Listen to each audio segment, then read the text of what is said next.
queridas hermanas, en este capítulo 3, precioso, ¿no? El apóstol San Pablo les dice en su tiempo a los corintios y nos dice ahora a nosotros que somos esa carta escrita en nuestros corazones, conocida y leída por todos. Qué hermoso, ¿no? Y sabemos que habían problemas, lo hemos visto en Primera de Corintios, problemas fuertes habían, hasta lo hirieron a San Pablo porque desconocieron que él los había fundado, él era el padre de los corintios en la comunidad, pero algunos querían desligarse de él y aducían a otros misioneros, ¿no es cierto? Su pertenencia como comunidad. Entonces, San Pablo, que los había engendrado, ¿no es cierto? Con mucho amor, lo vimos cuando hicimos la introducción a la Biblia, someramente dijimos en los Hechos de los Apóstoles, en el segundo viaje misionero, que él está con Silas y Silvano, él evangeliza y se queda con ellos 1 año y medio, ¿no? Entonces vemos de que esta carta viva que recomienda el apóstol son los mismos corintios, y bueno, como es palabra de Dios universal hasta el fin de los tiempos, nos está diciendo a nosotros también el Espíritu Santo a través de Pablo, que nosotros somos esa carta viva de Jesucristo para el mundo, ¿no? Y que quieran o no, es manifiesto a todo el mundo que ellos son la carta de Pablo a los Corintios y que él, ¿no es cierto?, lo lleva escrito en el corazón. Los Corintios son esta carta de Cristo y él es el que ha escrito, en realidad es el verdadero autor que ha escrito, porque a través de este ministerio de San Pablo, los corintios recibieron a Cristo y entraron en esta nueva alianza y han adquirido su nuevo ser, su nueva vida, porque son una nueva creación. Esa carta de Cristo, además de escrita, dice no con tinta, ¿no? Que sabemos que la tinta es un elemento material y puede desaparecer cualquier rato, puede ser borrado, sino dice con el espíritu del Dios vivo. Hermoso. El espíritu es la fuerza divina que procede del Padre, que es el manantial de toda vida, y la carta escrita por el espíritu no es, como dijimos, una de tinta sin alma, sino personas vivientes iluminadas por él mismo, ¿no? Por el Espíritu.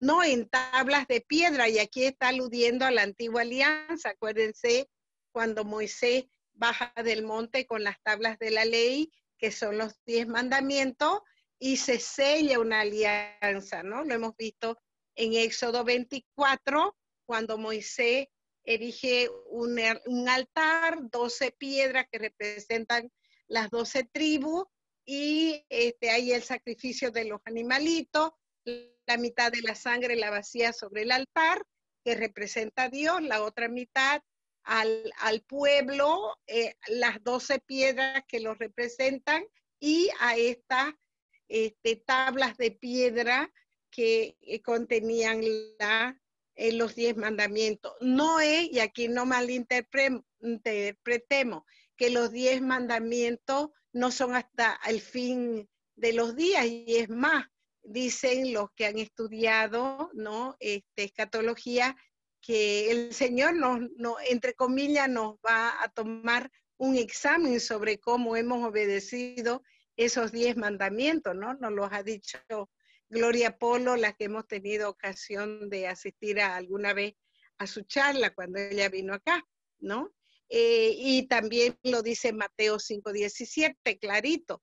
No he venido yo a abolir ni quitarle ni una punto, ni una coma, sino a darle su cumplimiento en plenitud, ¿no?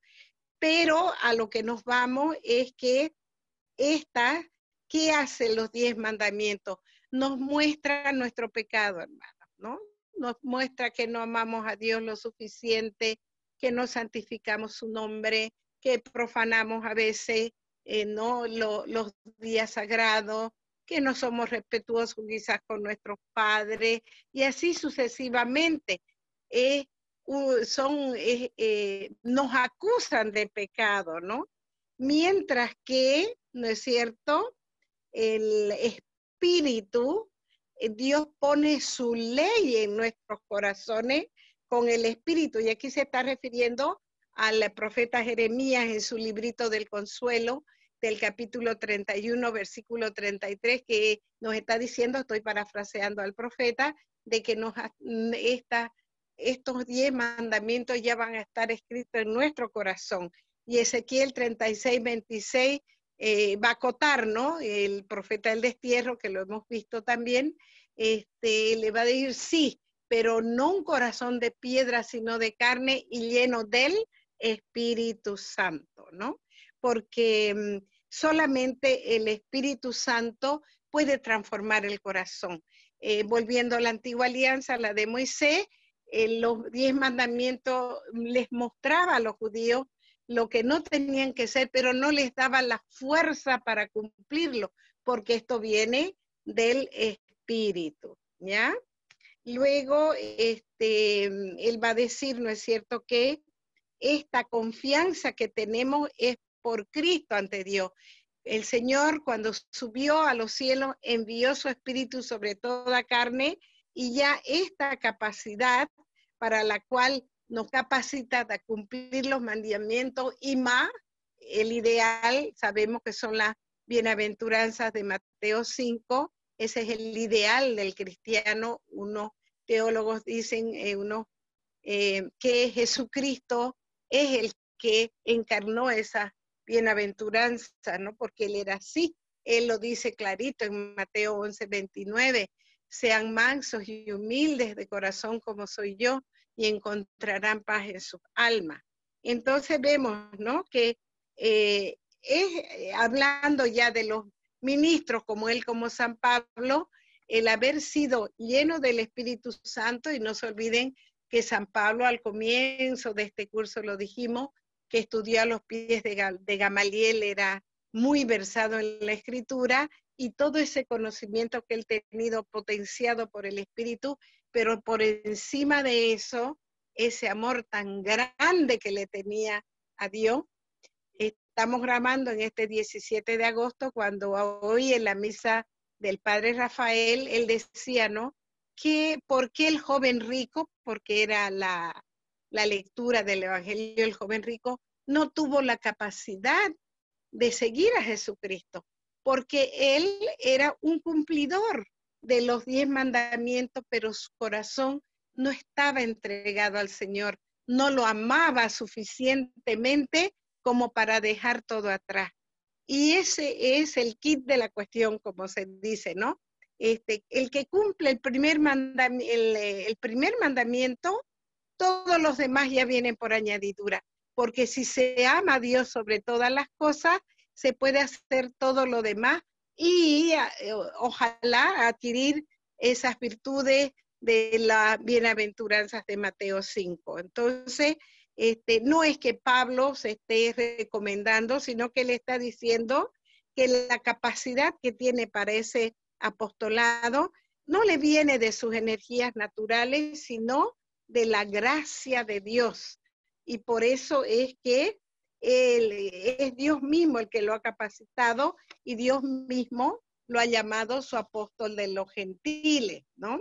Dios le comunica radicalmente esta capacidad para llevar a cabo esta vocación de predicar la palabra de Dios a los gentiles, ¿no? Entonces fue él el que los hizo aptos para ser ministros de esta nueva y eterna alianza que es entre Dios y los hombres.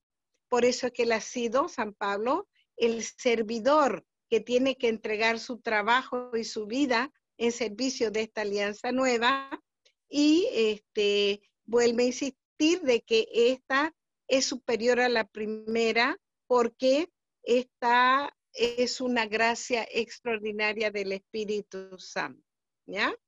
Y obviamente que también se refiere al sacrificio de Cristo, que selló esa alianza nueva, ¿no? Porque todo parte de ahí, ¿ya?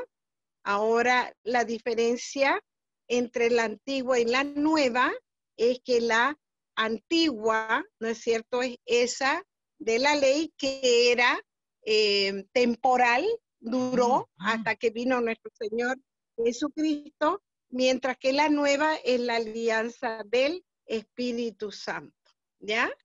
Que volvemos a decir, la antigua no capacitaba para cumplir, mientras que la otra sí. ¿Podrían cortar, por favor, la grabación?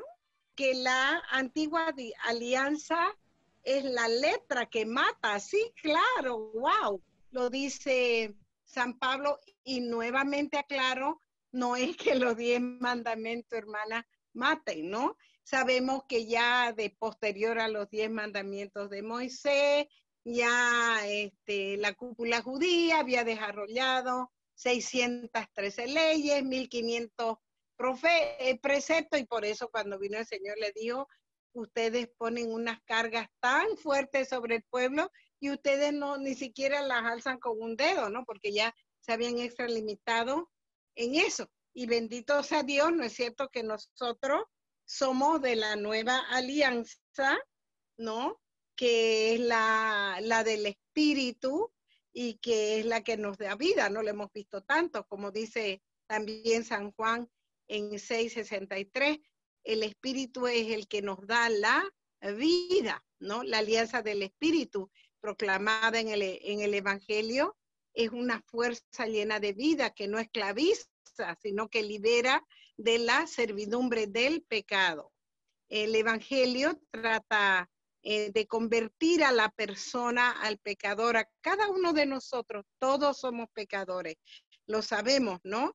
En cambio, la ley nos acusa. En cambio, la ley del amor y del espíritu trata el Señor a través de su espíritu de convertirnos interiormente, de darnos su luz y de comunicarnos vida para capacitarnos de dejar atrás la vida de pecado y seguir adelante en esta nueva vida en busca de la santidad, ¿no? La nueva alianza no es que esté completando el antiguo, sino que es el paso de lo que está escrito a lo que se vive en el corazón, porque sin el espíritu el texto nos mata, pero también sin el texto el espíritu no tendría voz, o sea, ambos se complementan, ¿no? Y aquí saca un texto del Éxodo tan precioso que es cuando baja Moisés con las tablas de la ley, y lo hemos visto, ¿no?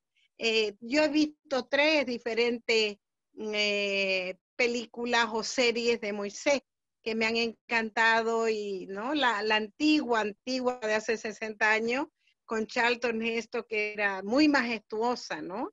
Y los 10 mandamientos.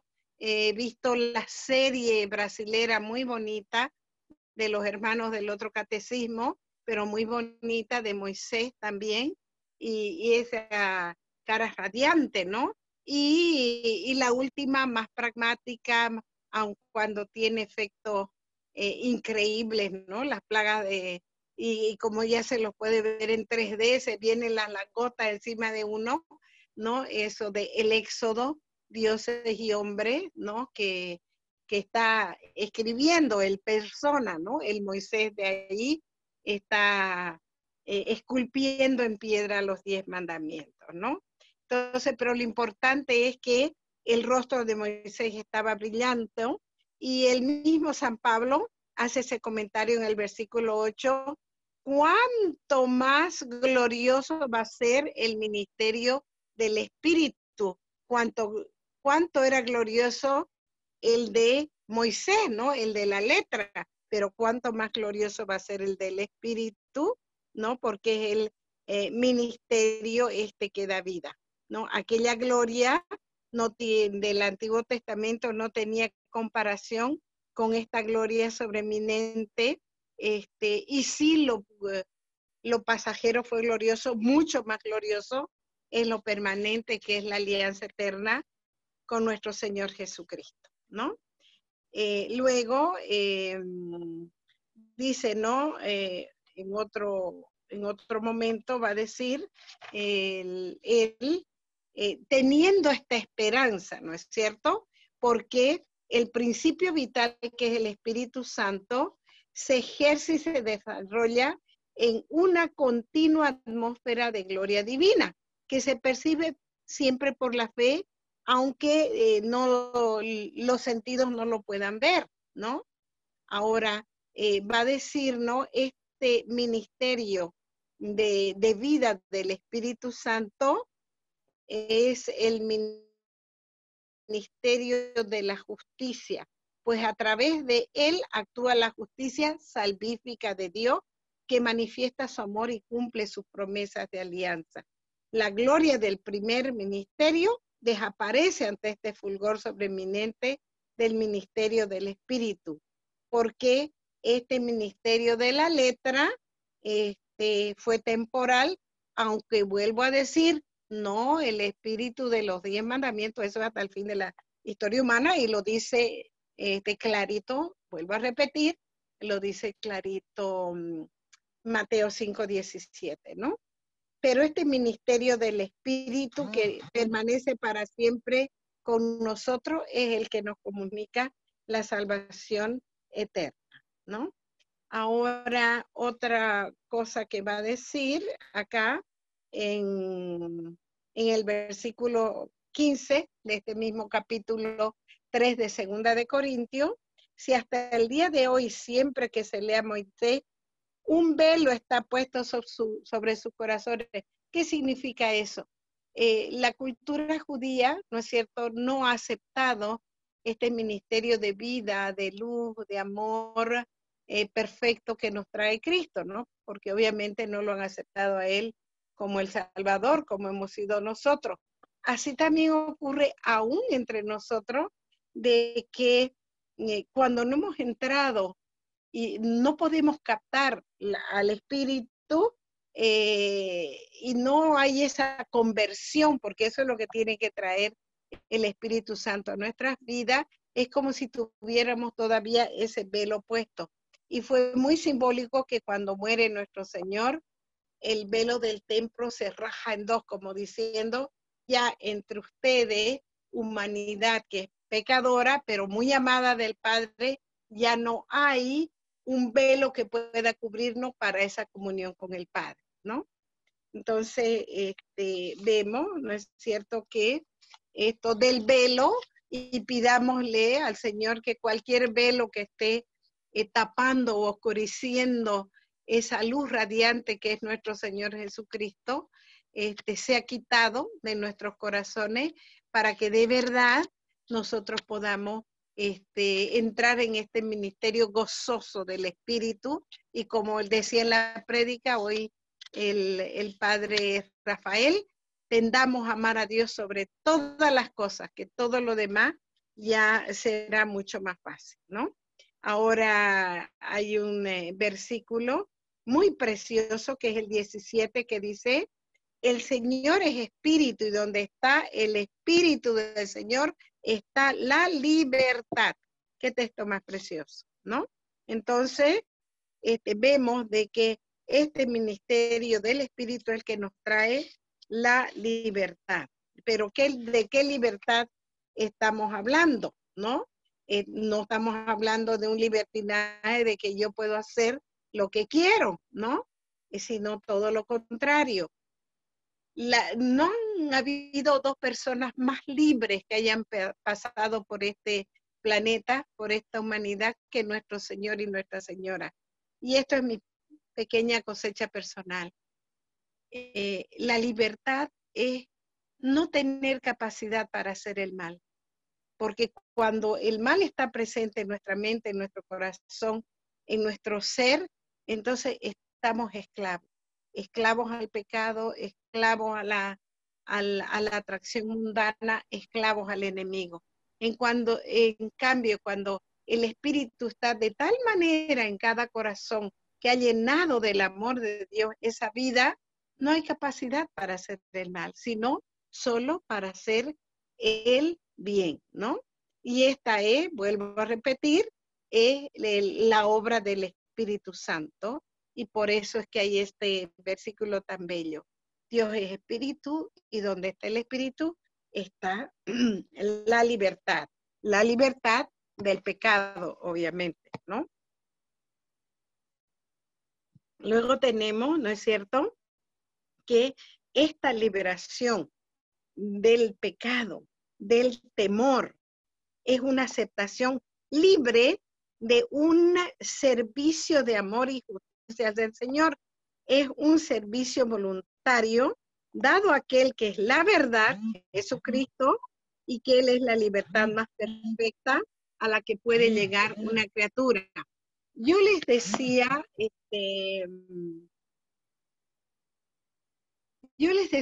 lo siguiente.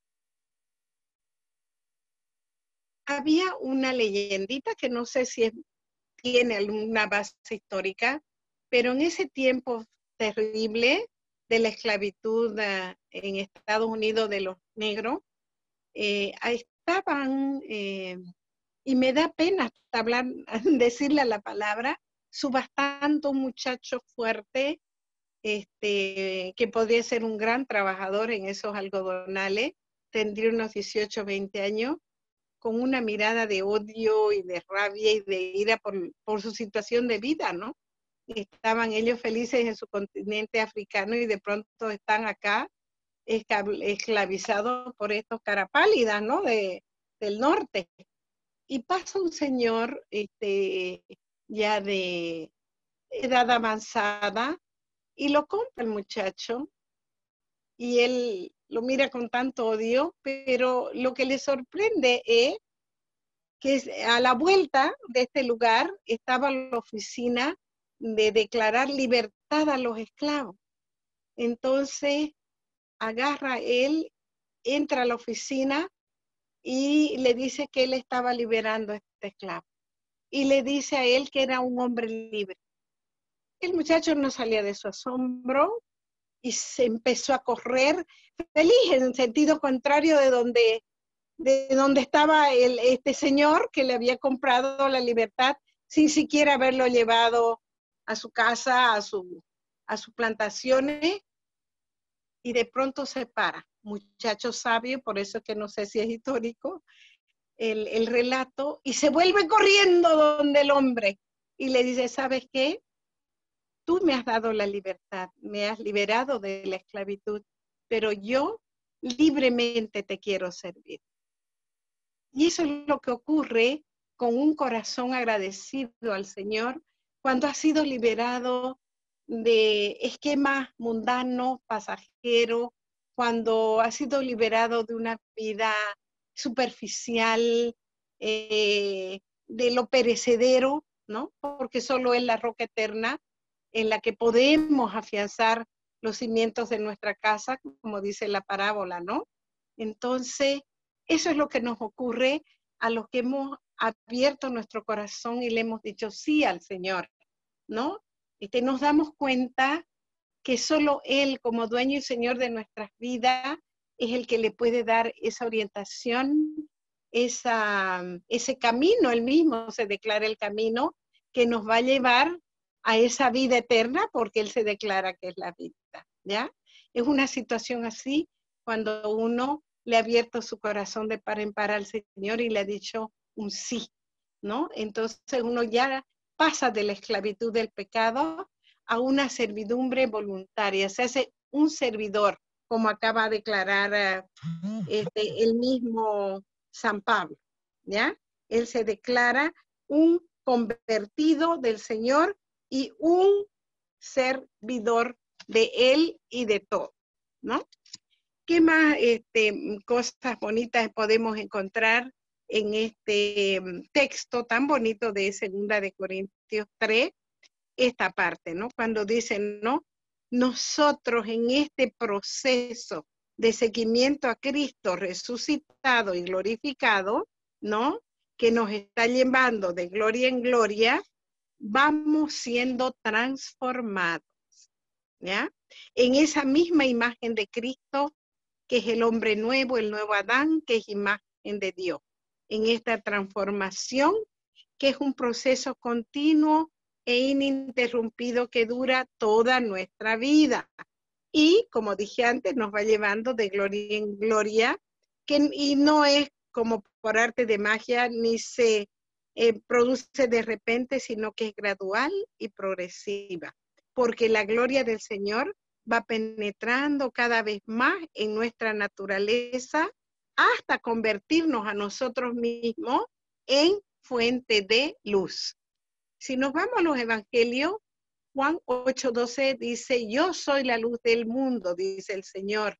Y si nos vamos a Mateo 5, Él nos va a decir, ustedes son la luz del mundo y la sal de la tierra, ¿no?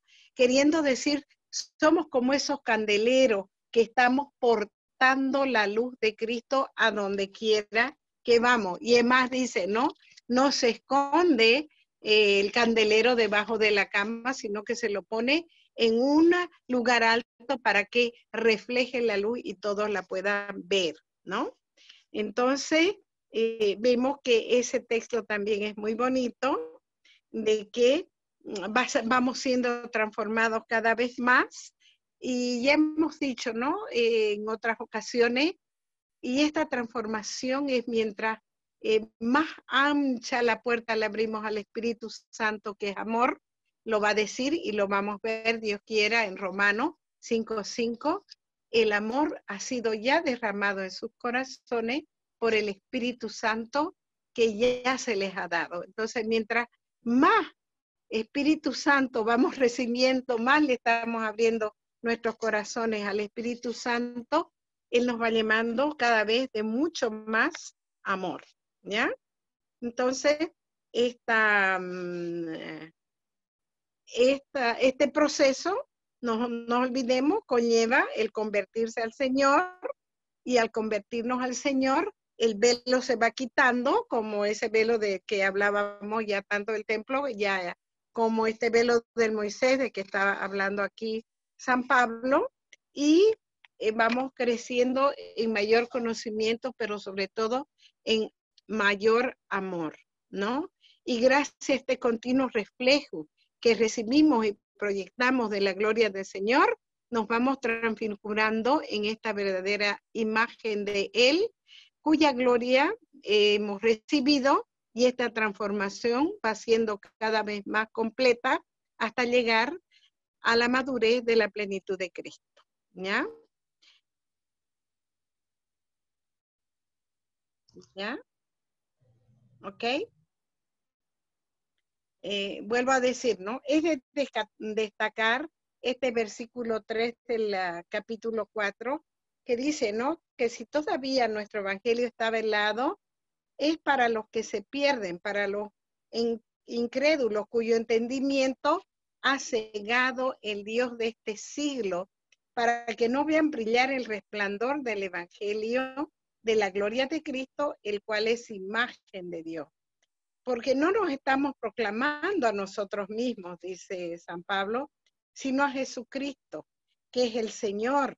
Y en cuanto a nosotros, nosotros somos sus siervos, porque Dios es quien ha hecho brillar la luz en nuestros corazones para irradiar este conocimiento de la gloria de Dios que está en la faz de Cristo. Aquí San Pablo sabe que no por sus propios méritos, sino únicamente por un acto de la misericordia divina, está investido del misterio del Espíritu. Y siendo así, no se cansa de proclamar la palabra de Dios. Para ello ha desechado todo silencio vergonzoso, en virtud del cual hubiera callado lo que en el Evangelio suscitaba en cuanto a dificultades y tribulaciones, ¿no? Él no ha procedido con ninguna astucia ni ha falseado la palabra de Dios. Y esto me acuerda lo que dice el Papa Francisco, ¿no? No licuen el Evangelio, así lo dice, ¿no? Den el Evangelio completo. Al contrario, con toda audacia y valentía ha procurado la manifestación de la verdad. Y es así como se gana la confianza ante todos los hombres en la presencia de Dios.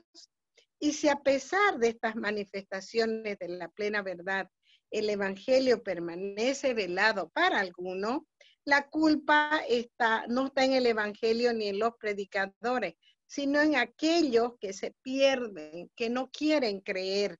Y al no querer creer, esto es lo grave, hermano, Satanás comienza a ejercer sobre ellos su poder y ciega su inteligencia para que no perciban este resplandor del evangelio, de la gloria de Cristo, del cual Él es imagen, ¿no? Satanás es llamado acá el Dios de este siglo, ¿no? Y en los evangelios, en Juan, el príncipe de este mundo. Este siglo o este mundo se oponen al siglo o al mundo futuro. Significa esto de que la situación presente en la que Satanás hace sentir su influencia maléfica, separando de Dios a los hombres y hundiéndolos en el pecado. Este pasaje es triste, hermanos, porque hay una ley. Lo que está vacío siempre se llena. ¿De qué nos estamos llenando? Nos estamos llenando del Espíritu Santo que nos capacita para entender estas cosas, estas realidades divinas y gozarnos en ellas, que nos capacita para ser las mejores personas, los mejores profesionales, los mejores padres y madres de familia, los mejores ciudadanos, o si no estamos llenos de este Espíritu Santo que nos da estas capacidades, el enemigo toma control de a poquito de nosotros y nos hacemos esclavos del enemigo mediante el pecado, mediante las atracciones pecaminosas y todo lo que él ofrece, ¿no? Ya en otras ocasiones hemos visto en el libro de sabiduría del Antiguo Testamento 2:24 que dice: por envidia del demonio entró la muerte en el mundo. Y en Juan 8:44, el diablo es el mentiroso desde el principio y el asesino. Entonces, cuando veamos muerte, engaño, mentira, ya sabemos quién está cerquita, ¿no? Entonces, volviendo a San Pablo, el corazón de la predicación evangélica es Jesucristo, es el Señor. En los años 60, cuando todavía se sentía los efectos de la Guerra Fría que había, ¿no ve? El muro de Berlín y todo esto, y ese antagonismo tan fuerte que había entre Rusia y Estados Unidos, casi destruyen el mundo, ¿no? Por eso misiles en Cuba, ¿no? Y todo ese tipo de cosas. Le preguntaron a un cardenal, que ahorita no se me viene el nombre, le dijeron, bueno, ¿y la Iglesia Católica qué tiene que ofrecer al mundo en esta situación tan grave? Y él dijo, a Jesucristo, como está diciendo aquí, ¿no? Porque en Cristo está todo, está la plenitud, hermana. Entonces, ¿qué es lo que nosotros tenemos que hacer? Vivir a Jesucristo en nuestra vida y transmitirlo mejor con nuestra vida, y los que estamos en la predicación, predicándolo con la palabra también, ¿no? Entonces, él es al que hay que presentarlo crucificado, pero resucitado y glorificado. Aquel a quien le ha sido dado todo poder en el cielo y en la tierra, porque Jesucristo es el Señor y esta es la confesión esencial de la fe. Acuérdense que el querigma evangélico, o sea, la proclamación primitiva de la iglesia era: el que ha muerto ha resucitado, por tanto Él es Dios. ¿Y qué están implicando con eso? Él tiene todo el poder. Y por eso iban al martirio, porque se rehusaban a hincarse ante las estatuas de César, que ya se habían deificado, no se habían divinizado. Creo que desde Tiberio ya estaban divinizándose a los césares, y ellos se rehusaban a rendirle el culto de Dios y por eso iban a dar al martirio, ¿ya? Este término de Señor trae a la mente el de siervos, ¿no? Entonces, los apóstoles son estos servidores del Señor y de los creyentes. Los predicadores del Evangelio son presentados como estos servidores, estos ministros, ¿ya? Y en algunas traducciones como estos esclavos del Señor. Y así es como se presenta Pablo, ¿no? Si Pablo y sus colaboradores son servidores de los fieles, es justamente porque son servidores o esclavos de Cristo. Y no nos debe de espantar esa palabra, porque la criatura más perfecta que Dios creó es nuestra Madre Santísima. ¿Y cómo se define ella en Lucas cuando tiene la aparición del ángel? Ella se define como, he aquí la esclava del Señor, ¿ya? Y ella es nuestro ejemplo. Acabamos de pasar una de las fiestas más grandes, y hemos hablado en otras ocasiones, de los 4 dogmas marianos, ¿no? La maternidad divina, la virginidad perpetua, la Inmaculada Concepción, y acabamos de celebrar la asunción en cuerpo y alma de nuestra Madre al Cielo, que eso lo promulgó Pío XII el 1 de noviembre de 1950, y la fiesta se la celebra el 15 de agosto. Tuve la ocasión de entrar a la página de la Arquidiócesis de San Ignacio, y ahí el Monseñor Roberto Floch está celebrando en Chochís, que es nuestro santuario, la Chiquitanía, a la Asunta, a la Asunción. Soy consciente de que en el occidente la fiesta que más brilla es la de Urcupiña, que es Nuestra Señora de la Asunción, igual, pero acá en el oriente tenemos en Chochís esta fiesta bellísima también, en este santuario natural.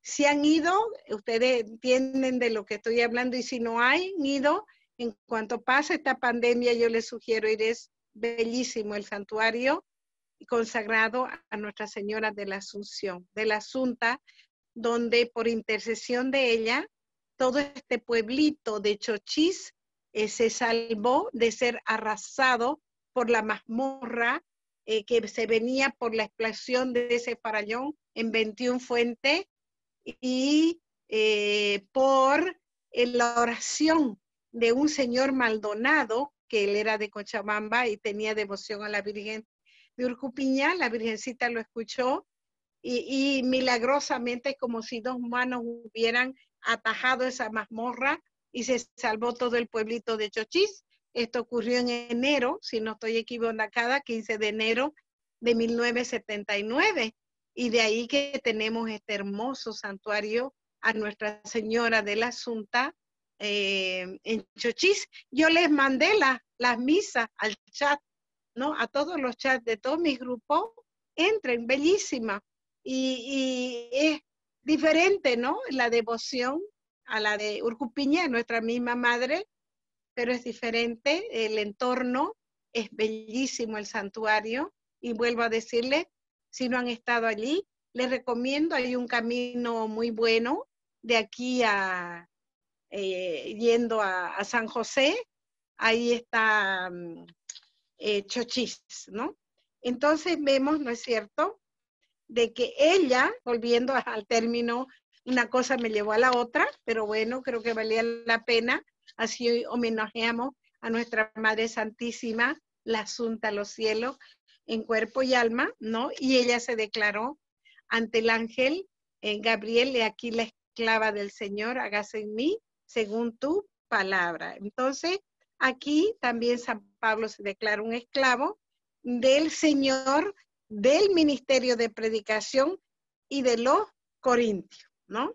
Ahora, para los incrédulos, para que han cerrado su corazón al Señor, a la acción del Espíritu Santo, porque aman más las cosas mundanas, ¿no? Aman más su pecado. La tía Malita dice, ¿no? Este es lindo pecar, porque si no fuera lindo, nadie pecara, ¿no? Entonces vemos de que en eso tiene razón. Estos incrédulos apegados al pecado han sido cegados por Satanás. Grave esto, ¿no? Él también tenía, no por motivos de pecado, sino porque no entendía cómo ya los judíos estaban divididos en esas 4 sectas que ya les dije, ¿no? De los saduceos, los fariseos, los esenios, los celotes, ya estaban divididos y ahora surge esta del camino o del nazareno, ya no quería saber más San Pablo, ¿no? Él era muy celoso de su fe judía y estaba llevando cartas de los sumos sacerdotes a Damasco para perseguir a estos nuevos cristianos cuando tuvo la experiencia maravillosa de Cristo Jesús que se le presenta, ¿no? Y le dice, Saulo, Saulo, ¿por qué me persigues? ¿No? O sea, los que están persiguiendo a la iglesia están persiguiendo a Cristo también, ¿no?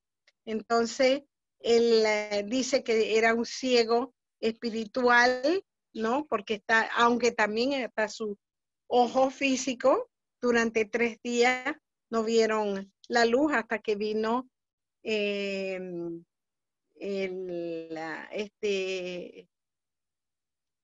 servidor allá en Damasco, Ananías, le impuso las manos, lo bautizó y recobró la vista, ¿no? Él fue hecho una nueva creación que ya veía esta luz, ¿no? Y ya fue iluminado de esta manera, fue transformado en instrumento de su elección y a partir de entonces irradia este conocimiento de la gloria de Dios que está en la faz de Cristo. Y esa es la misión de todo cristiano que tiene, ¿no? Todos estamos llamados a evangelizar. Todo creyente hemos recibido en el bautismo este resplandor de la fe y somos llamados a convertirnos en esta luz que irradia a Cristo en el mundo.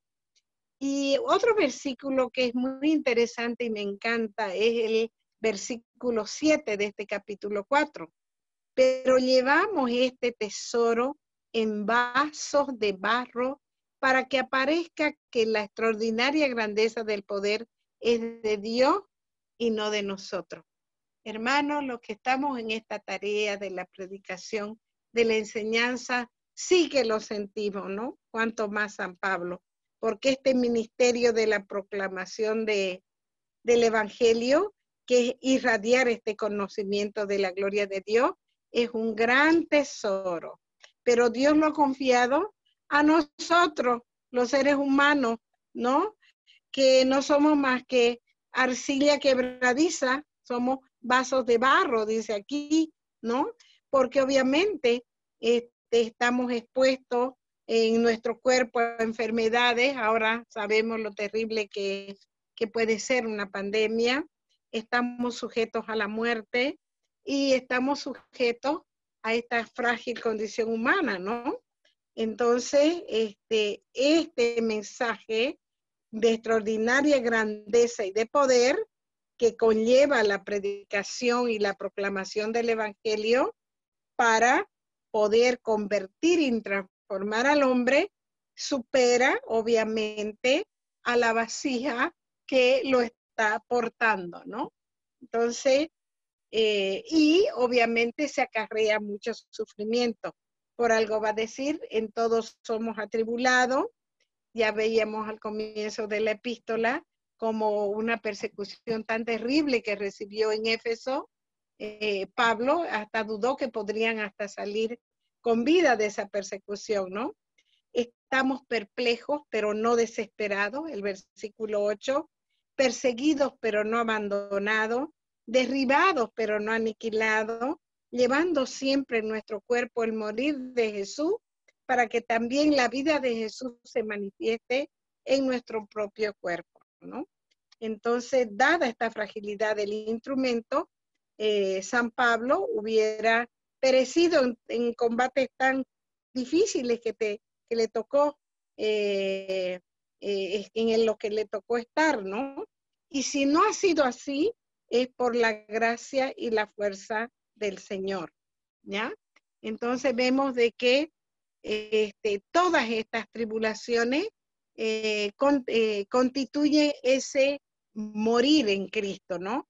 Y este morir en Cristo, esta expresión, descubre que hay una transformación íntima en Cristo, ¿no? Y que de este modo Él está acompañando y está siendo acompañado constantemente por el Señor, y estos sufrimientos de Jesús son los sufrimientos de Pablo, y los de Pablo son los de Jesús, pero ha salido siempre con vida, y de esta forma se ha puesto de manifiesto de que si Cristo Jesús ha muerto, sin embargo, ahora Él vive y actúa con su poder divino, ¿no? Y dice, ¿no? Nosotros que vivimos somos entregados a la muerte, en el versículo 11, a causa de Jesús, para que también la vida de Jesús se manifieste en nuestra carne mortal, de modo que la muerte actúa en nosotros, más también la vida, ¿no? Entonces, es una paradoja que la muerte en Pablo sea vida para los corintios, la tribulación apostólica sean manantiales de fecundidad espiritual que producen vida, y esta doctrina de la comunión de los santos se encuentra aquí en toda su plenitud, ¿no?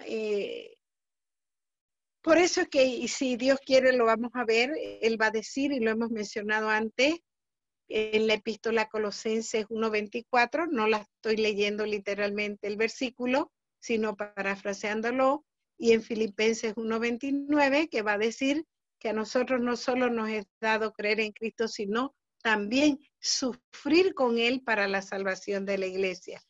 Y sabemos que en la historia de la iglesia han habido muchas almas víctimas, ¿no? De que sus sufrimientos han sido de tanto beneficio para la iglesia. Se me vienen ahorita dos grandes santos, Faustina Kowalska y San Pío de Pietrelcina, que sus sufrimientos traían tanta bendición, un misterio, ¿no? Porque están tan cerca de Cristo que les comunica este poder de redención en su propio sufrimiento. Entonces, en el versículo 14 dirá, ¿no? Sé que el que resucitó a Jesús también nos va a resucitar con Jesús y nos presentará ante ustedes, porque todo es de ustedes, por la gracia de Dios, y que Él la acreciente esta acción de gracia para su gloria, ¿no?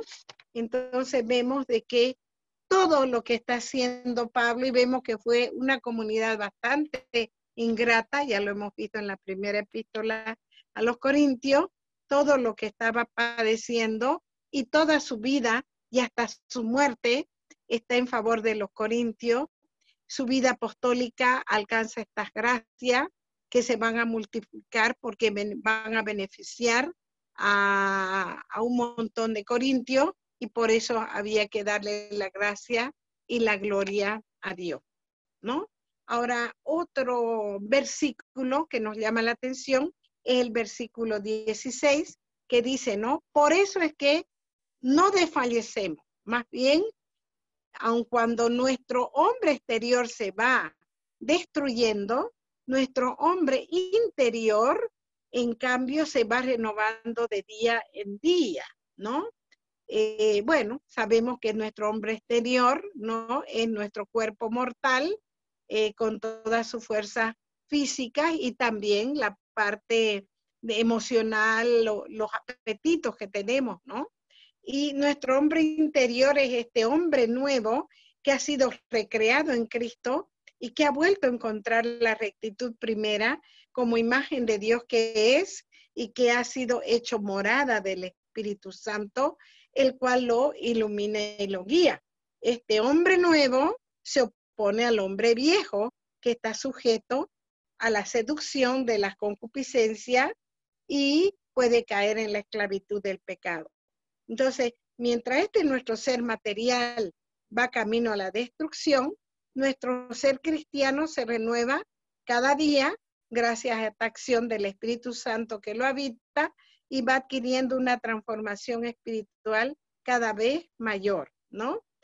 Y por eso es que en el 17 va a decir, nuestra leve tribulación de un momento nos produce sobre toda medida un peso eterno de gloria, ya que no ponemos nuestros ojos en las cosas visibles, sino en las invisibles, pues las cosas visibles son pasajeras, más las invisibles son eternas, ¿no? Ahora es bonito que ver este asunto de que la vida apostólica presente puede estar llena de tribulaciones, pero no son nada en comparación con este peso eterno de gloria que ellas van a producir, ¿no? Solamente es necesario tener la mirada fija, no en las cosas y experiencias de este mundo que pasa, sino en las realidades del mundo futuro y espiritual, que es el mundo de la gloria, que son realidades que son invisibles, pero que no pasan y son eternas, ¿no? Y en el capítulo 1, capítulo 5, versículo 1 va a decir, porque sabemos que si la tienda de nuestra morada terrenal se deshace, tenemos de parte de Dios un edificio, una morada no hecha por mano humana, eterna en los cielos. Sabemos, ¿no? Y esto es por revelación divina, que este cuerpo se desmoronará, pero la fe también nos dice que tenemos este nuevo edificio que viene de Dios porque Él es su constructor y que este no se destruye, ¿no? Y este es nuestro cuerpo espiritual, que no es obra de manos humanas, sino que es obra del propio Dios. Esta morada es además eterna, ¿ya? Y por eso dirá en el versículo 2 del capítulo 5, gemimos en este estado, deseando ardientemente ser revestidos de nuestra habitación del cielo, si es que nos encontramos vestidos y no desnudos. Porque si los que estamos en esta tienda gemimos abrumados, dado que no queremos ser revestidos, sino sobrevestidos para que lo mortal sea absorbido por la vida, ¿no? Esto refleja que este gemido es este ardiente deseo de no querer morir, porque él pensaba que el Señor venía ya, ¿se acuerda que lo vimos en primera y segunda de Tesalonicenses? Y él esperaba verlo al Señor todavía en carne y ser transformado. Perdón. Entonces, por eso va a decir que en esta vuelta gloriosa de nuestro Señor, Él quería no pasar por la muerte, sino que su cuerpo sea sobrevestido de esta inmortalidad, ¿no? Pero bueno, sabemos que el Señor tenía otros planes para Pablo, ya han pasado 2000 años y no sé cuántos más van a pasar de este pensamiento de Pablo, ¿no? Entonces, nos está diciendo aquí que cuando perdemos nuestro cuerpo, es como que nuestra alma queda desnuda en espero de este cuerpo espiritual. Pero también nos va a decir de que en el versículo 5, en el capítulo 5, que el que nos ha destinado a eso es Dios, que nos ha dado las arras del Espíritu, ¿no? Entonces, Él es el que nos hace esperar que nuestra tienda terrena sea trocada por una morada en los cielos. Y esta seguridad se funda en que Él nos ha dado como un depósito, como una prenda, como un enganche de su promesa al mismo Espíritu Santo que mora en nuestros corazones, ¿no? Y esta es la garantía de nuestro anhelo de poseer un cuerpo espiritual, un cuerpo de gloria que será colmado. Por eso es que en el versículo 6 va a decir, llenos de confianza, sabiendo que mientras vivimos en este cuerpo, estamos lejos del Señor, pero caminamos por fe y no por visión.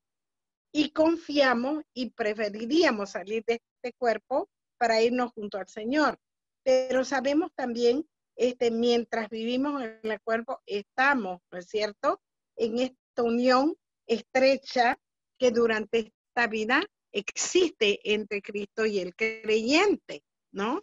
Y en esta vida estamos caminando por fe y no tenemos esa visión directa y total de Cristo, pero la fe es esta gran gracia de Dios y, como dije antes, tenemos la garantía del Espíritu Santo, ¿ya? Entonces, vemos de que esta doctrina de estar con Cristo inmediatamente después de la muerte y de la resurrección al fin de los tiempos, después del juicio universal, no desdice para nada, ¿no? Estos datos de la misma fe, sino más bien dice, ¿no? Por eso nos afanamos, ya sea que estemos en nuestro cuerpo o fuera de él, por serles a Dios agradable, porque es necesario que todos nosotros seamos puestos al descubierto ante el tribunal de Cristo para que cada uno reciba de acuerdo a lo que hizo durante su vida corporal, ya sea el bien o el mal. Y así concluye este pasaje, ¿no?